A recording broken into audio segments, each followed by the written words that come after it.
It's beginning to look a lot like, I don't know. But anyway, this is your friendly neighborhood old soldier coming at you today. And you guessed it, Robeson County, North Carolina, where the weather is strange and you wait 5 minutes and it'll change again. You can look out the back window of the old truck, you can tell that it is foggy as all get out this morning, which this part of North Carolina has always been notorious for fog banks certain times of the year. Part of it because we're in kind of a low-level area, got a swamp in the backyard, there's creeks and streams and other swamps around. Not to mention we ain't but hour and a half to 2 hours as a crow flies from the coast. So we get all kinds of crazy weather off the Atlantic. But anyways, for you, Brother Kyle, I'm off to pick up my baby girl and take her to a doctor's appointment. Side note, pray for my sister-in-law. She's going in this morning, Floyd County Hospital there in Rome, Georgia, to have her toe amputated due to a bone infection from diabetes. She's been a little apprehensive about this. You just lift her up in prayer that everything will go all right and that she'll have a speedy recovery. I'd appreciate it. That being said, the topic of the day. What do we want to talk about today? That's a real good question, what we want to talk about today. There's so much going on in this evil world of ours. It's really you can stick your hand in the bag and pull out 20 different subjects at one time. The communist media continues to bash Kyle Rittenhouse. Shouldn't be no surprise there, folks. But one I'm going to talk about is a liberal. Oh yeah. Who actually called out an NBC reporter, or a reporter that works for a NBC affiliate. I don't know if y'all are familiar with the young lass by the name of Sarah Silverman, but she's a definitively outspoken communist liberal in the truest sense, okay? She claims to be a comedian and an actress. I don't know. No. I'm not a fan, let's put it that way. Anyway, this so-called reporter, oh crap, there's a bump in the road. This so-called reporter was talking about the governor of Florida, Governor DeSantis' decision to reestablish a Florida state guard. Now, I want to talk a little bit about these state guards that people hear about. There's a lot of misinformation out there on these things, okay? Some are called state guards, others are called state defense forces.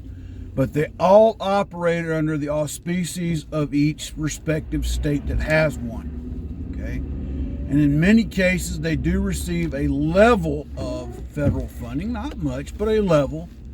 And what these agencies actually do, what these state guards or militias do, contrary to popular opinion, they don't run around and you know, carry guns and prepare and train to go to war.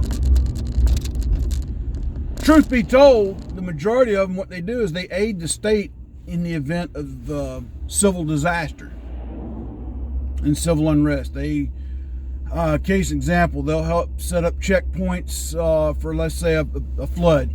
And they'll set up a checkpoint for, say, you're missing a loved one. People can come in and check, say, if you found this person, is this person checked into here?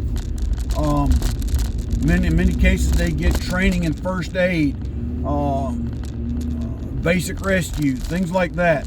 And they operate with no pay. I say again, they operate with no pay.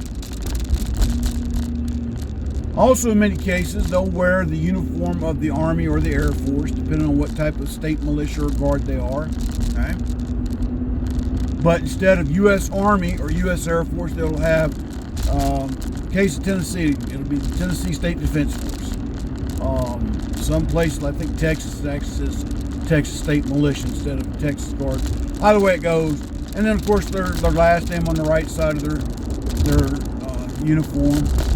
Many of these people that work in these organizations, they do so on a voluntary basis. They have a drill schedule, if you will, like regular National Guard or reserves.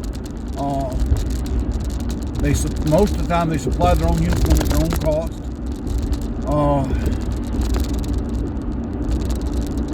And again, like I said, they function voluntarily with no pay.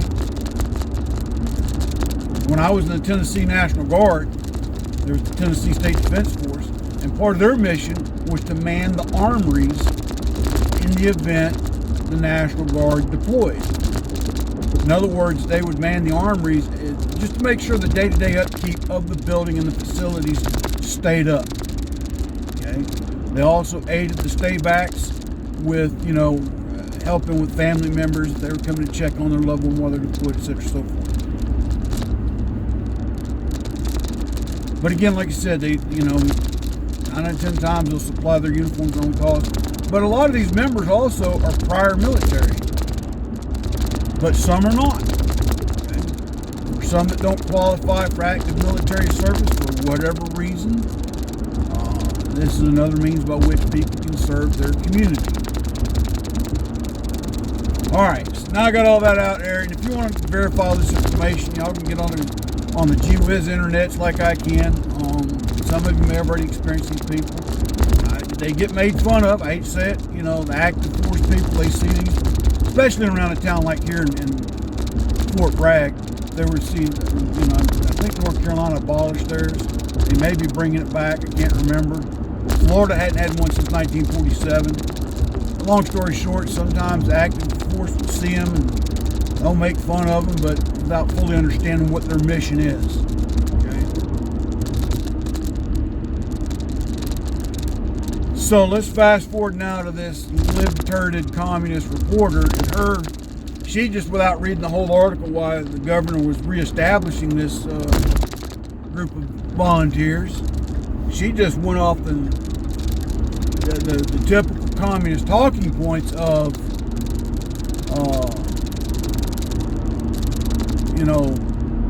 he's forming this state militia, right-wing extremism, blah, blah, blah, blah, blah, blah, instead of reading the whole article and what they were being reestablished for. And to Sarah Silverman's credit, she called out her fellow communists and said, obviously you didn't read the article before you decided to report on it. Maybe you should read it because you are, in fact, a news organization and should be reporting the truth. I'm not saying Sarah Silverman was defending the governor's decision, but I'll give her credit where credit's due, that she spoke up, that the truth would come out and be told. That's it in a nutshell. So, wanted to share that little tidbit with you this morning. But anyway, like I said, if you don't know if your state has one, chances are you can go on your state's government website and see, or your National Guard website for the state you live in, to see if they've got one. I know Texas does, Tennessee does, South Carolina does. I think right now there's 23 states that have them. Okay. And again, most of the states use them to help with civil disaster activities within, things that happen within their state like that. In many cases now, you can compare them to some of the things like Civil Air Patrol. Well, what's Civil Air Patrol, old soldiers? Or the Coast Guard Auxiliary. What's Coast Guard Auxiliary, old soldiers? Some of you know what it is, some of you don't. Civil Air Patrol, the Coast Guard Auxiliary, are auxiliaries of their respective branch. Civil Air Patrol is an auxiliary of the United States Air Force. Their members wear uniforms of the United States Air Force in the performance of their duties. Okay, and with the Civil Air Patrol, they're primarily a cadet activity, but they have senior members.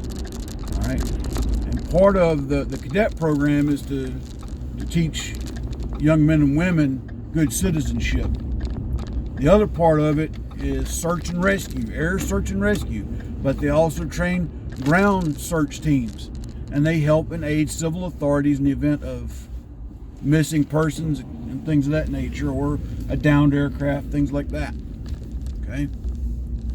Coast Guard Auxiliary, they help the Coast Guard in, their duties. I don't know everything Coast Guard Auxiliary does, but I know that they exist, and they have a cadet program. All right, stand by. I got to order some breakfast. And we are back.